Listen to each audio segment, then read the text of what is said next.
Jack Dorsey. Frogs aren't gay. Atrazine's good. There's not a chemical program to reduce fertility. InfoWars is sorry.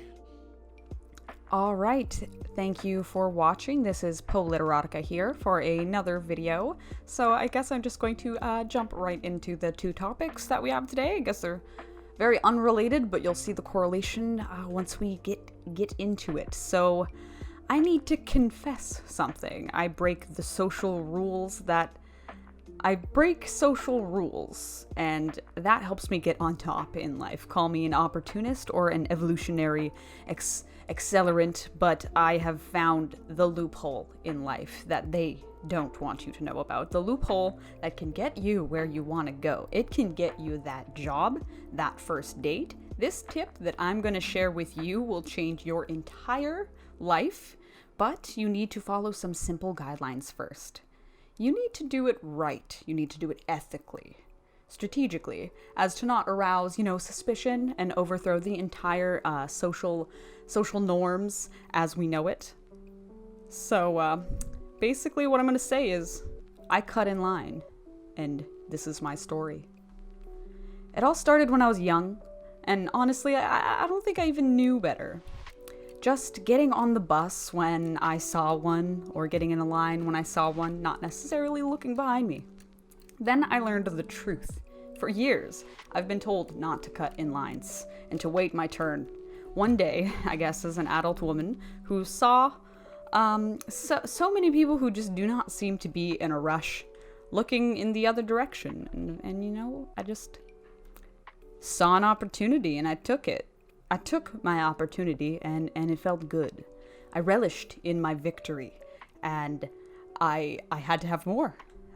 So eventually I started having to do ferry commuting regularly, and everybody who knows what that's like knows that ferry commuting is hell. It is a war zone out there. I think a part of us all kind of wants to cut in line amidst all that chaos, and I learned in my small stature can let my travel experience be completely boundless. I can fit anywhere. So I did. I started to learn that in certain situations, such as standing at the ferry or exiting or getting on, that there's so many opportunities for you to just stand at the front. And no one's going to stop you. And it's not illegal. And no one's ever told you this, but if everyone just stood at the front or I don't know, like, after I learned the ropes and what to do, what not to do, and how to honor, the cutter's code of misconduct, so here I am, sharing this with you. So this is how to cut in line. Bus lines are a social cue to wait. Everyone has to wait, and you never know why anyone else is waiting or what they're waiting for, and you can't assume that you are more important than they are. That's not what this is about. You are more aware than they are. If they did this, then they too could also get a seat on the bus or on the train or a spot in the line. You don't deserve this seat or this spot, but it's given to you by the fruits of your labor. So be grateful and tread lightly when you're cutting in line, because if you take too much, then of course you're going to ruin it for everybody. And I always say, until they make cutting in line illegal, I'm going to continue to do it. Only cut when it is okay. Like I said, do it ethically.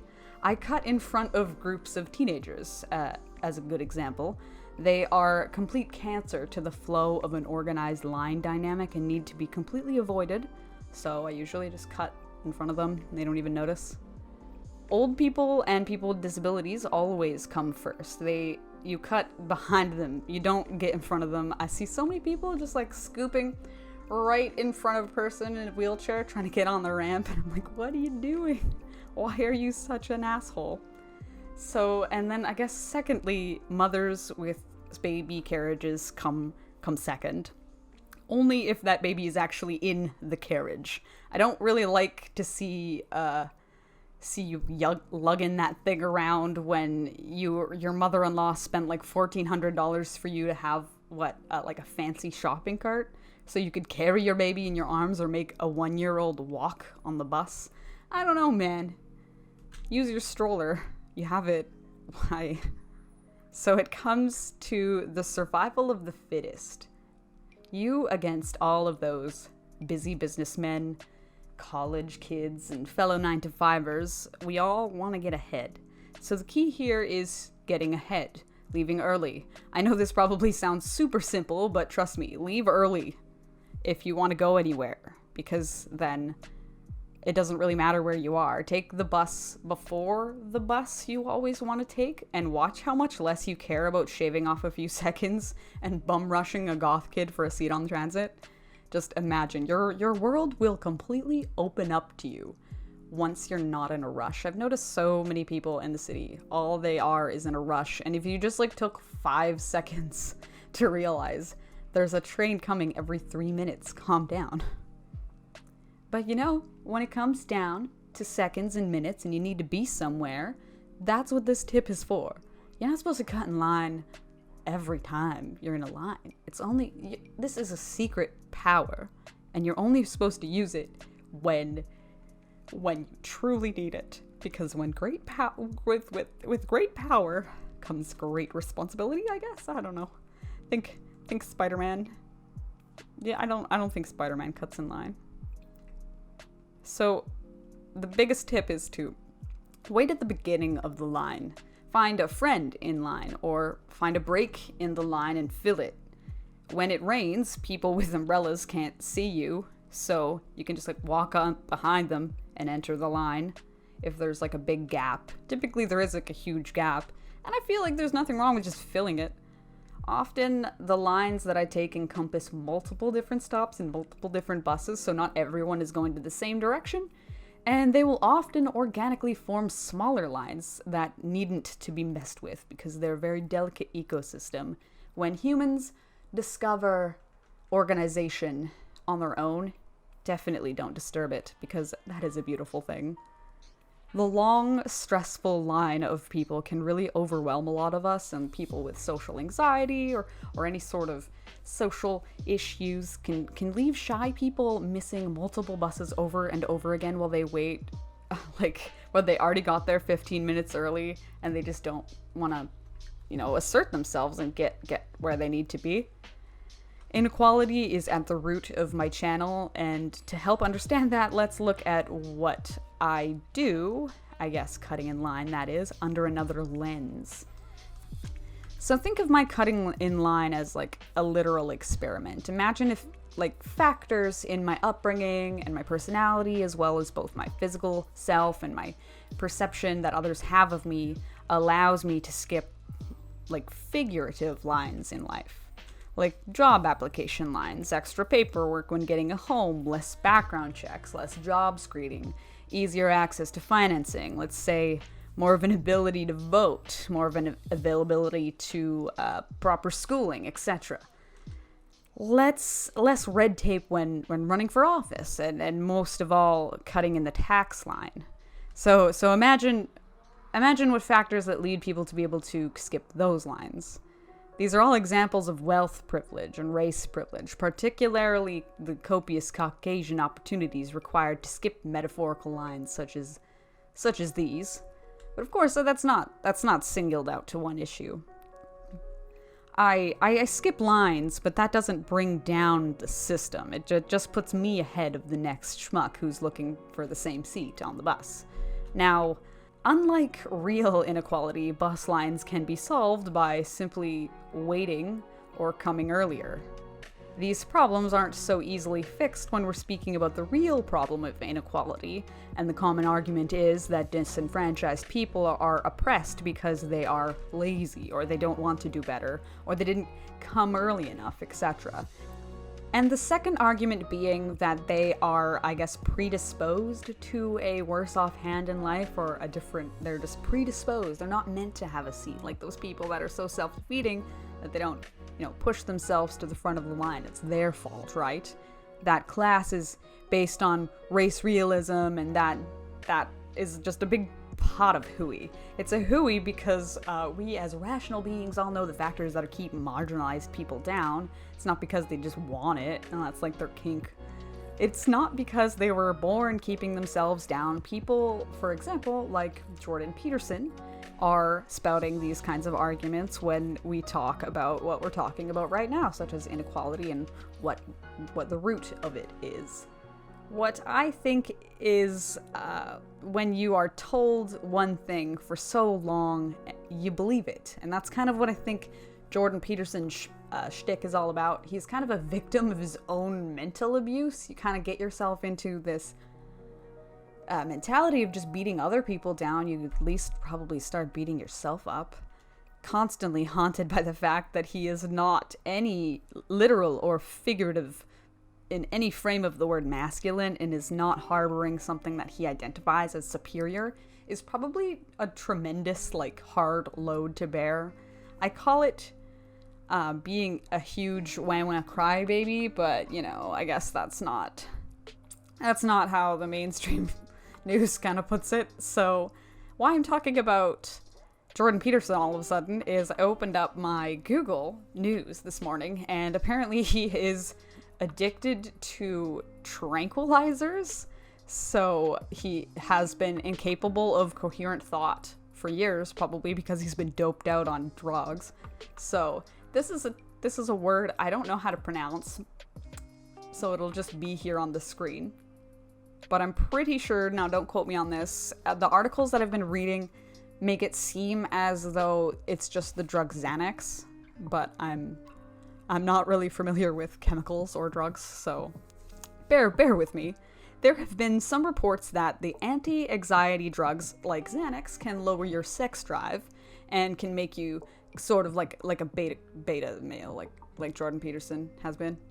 But the underlying anxiety could actually be the real problem as to why he's been acting so strange. So drugs like Xanax are used for severe anxiety and may come into contact with people that are more, I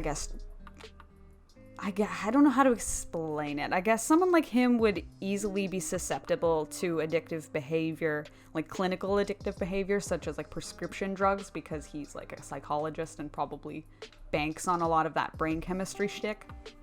And I'm not saying he's an intelligent guy, because he's a dipshit, but, I believe maybe he believes that stuff works, and that's why I got hopped up on it. But I guess they say that people that have anxiety and depression or whatever aren't so interested in having sex, but I don't think that that's the problem why he's not getting laid and talking so much about this incel weird stuff.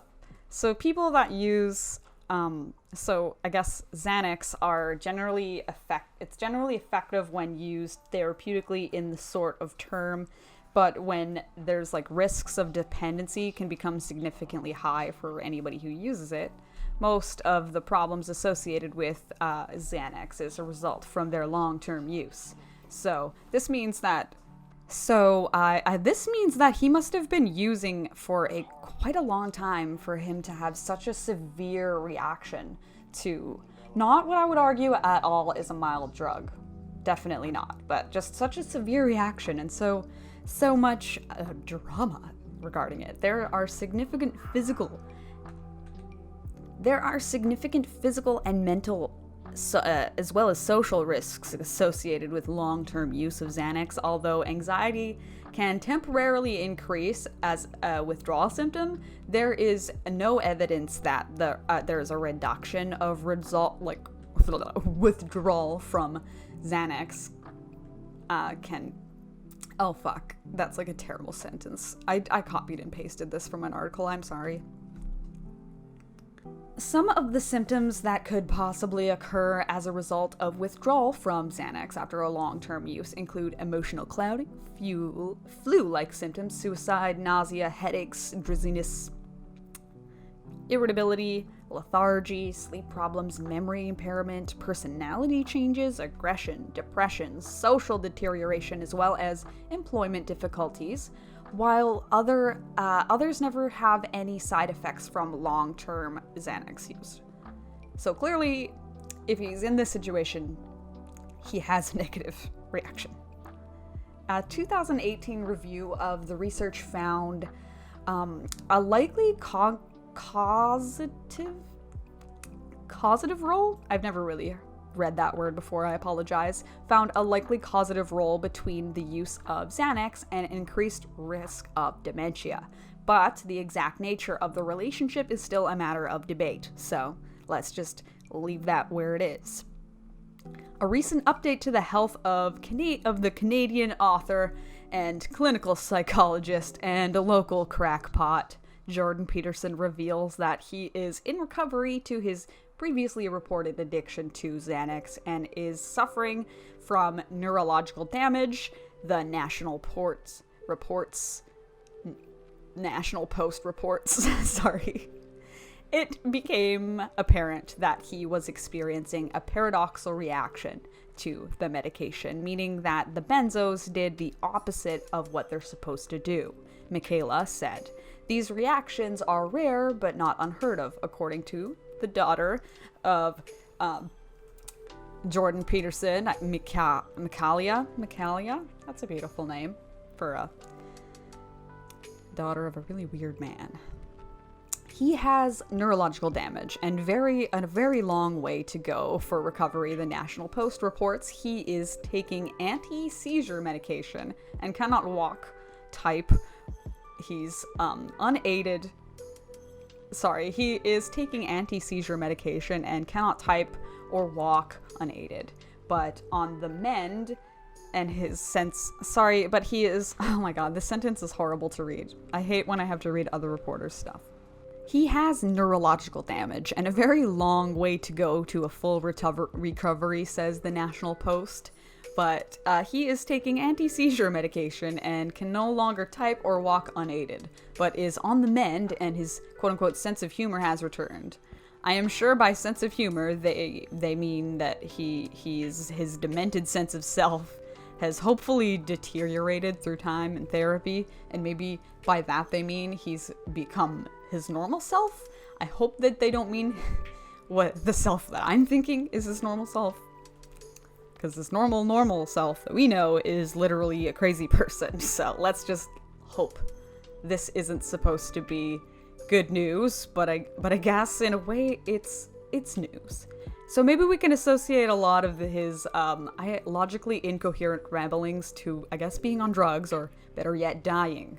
I didn't know how this cutting in line tutorial turned into like a drug lesson about mental well-being and social privilege, but I just thought that I'd share a bit of Canadian news with y'all. I'm pretty sure that I saw Jordan Peterson at an event once, because I'm Canadian, if you didn't know that. But if you like videos like this, continue to watch them, and cutting in line is super cool, and until they change the loopholes I use to exploit the system in a free market theocracy, I'm going to continue to use it to get ahead, and that is the importance of closing loopholes, because they can be exploited by people like me who just exploit them for fun. Have a great day. Hey, Copernicus, why don't you navigate yourself to the back of the line with your feet and stand there with your shirt?